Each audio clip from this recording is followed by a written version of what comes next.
यानी आप सिस्टम के खिलाफ खड़ी होना।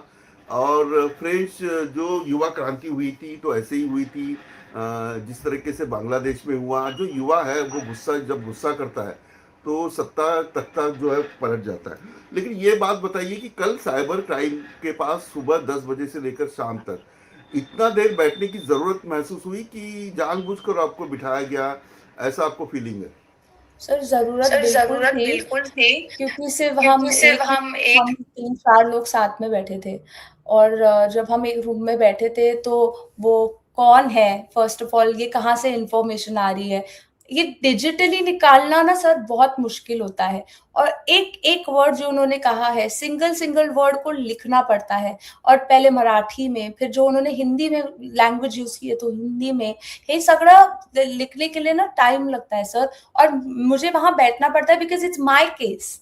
ओके, तो मैं जो फील कर रही हूँ, जो और आ रहा है, यूआरएल्स, मेरे स्क्रीन रिकॉर्डिंग्स जो आ रहे हैं, पर्सनल मैसेजेस, कमेंट्स, तो ये सब मुझे सबमिट करना था। अब मुझे बिल्कुल सर प्रॉब्लम नहीं हुई बैठने में, मैं वहां रात भर भी बैठती। लेकिन ये प्रॉब्लम जो है वो सॉल्व होनी चाहिए। अभी तक मुझे, मेरे पास एफआईआर मिली नहीं है।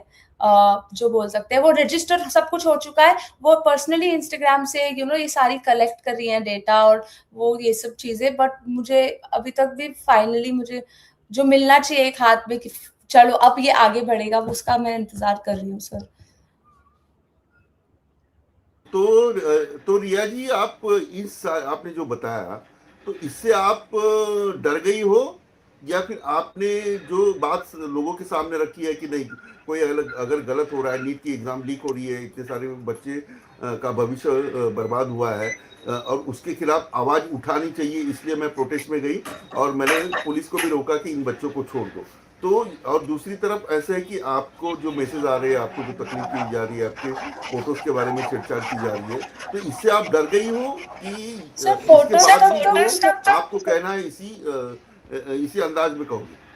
सर फोटोज तो आप छोड़ दीजिए, ये जो पीछे कमल दिख रहा है, मैं वीडियोस यहाँ से निकालती हूँ, ये मैंने खुद से अपने हाथ से वॉल पे बनाया है।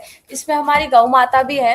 ये पिछवाई पेंटिंग है एक राजस्थान की, तो मैंने अपने हाथ से बनाया है। तो लोग इस पे भी बोल रहे हैं कि ये देखो, ये तो सपोर्टर निकली, ये तो ये है वो है। कमल हमारा राष्ट्रीय फूल है, और कमल का मतलब होता है रीबर्थ, प्योरिटी। ये किसी जनरली किसी पार्टी से जुड़ा हुआ नहीं है। तो मैं बिल्कुल डरी नहीं हूँ सर, लेकिन थोड़ा अपसेटिंग होता है। आपको लगता है कि अगर मैंने कुछ गलत किया होता तो मैं बोल देती कि ठीक है, मैंने वो बयान दिया था, या मैंने किसी को गाली दी थी, इसलिए मेरे साथ हो इसलिए रहा है। मेरे साथ हो रहा है। बिल्कुल रेहा जी। अब ये सवाल है कि मैं, यानी आपसे तो बहुत सारे सवाल किए होंगे, आपने बताया भी है, लेकिन मैं लेट्सअप के माध्यम से पूछना चाहता हूँ, ये जुनून आया कैसे? एक पुलिस की वैन, हम लोग भी डर जाते हैं पुलिस को, यानी कोई भी कॉमन मैन जो है वो पुलिस को डरता है, पुलिस की वैन को डरता है। तो ये जुनून जो है, ये ताकत आपको मानसिक रूप से आई कैसे, और आप प्रोटेस्ट में पहुंची कैसे थी? सर हे साहस जे आहे ते माझे वडिलांनी मला दिलं आहे, मेरी मम्मी ने मुझे दिया है। कि बचपन से मुझे कहा है कि आपके साथ अगर कुछ गलत हो रहा है तो उसके लिए खड़े रहो।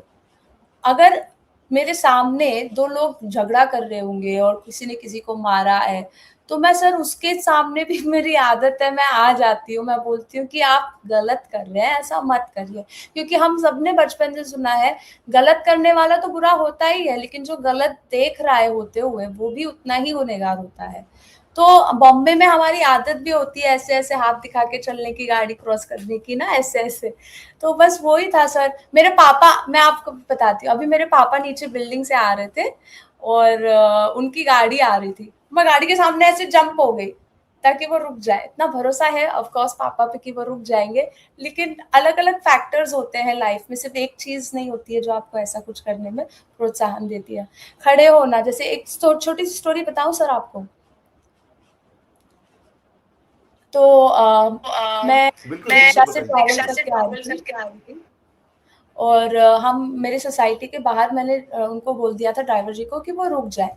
और सिक्योरिटी जो थे हमारी बिल्डिंग के, उन्होंने काफ़ी बुरी तरीके से बोला, "ए चलना, चलना, क्या रुका है, चलना", ऐसे ऐसे बोला उन्होंने उसको। और सर वो भी मैंने उनको मुड़ के बोला, मैंने जब पैसे दे दिए और वो चले गए, मैं गई उनके पास और मैंने बोला, "सर आप ऐसे किसी से बात नहीं कर सकते, इज़्ज़त हर कोई डिज़र्व करता है।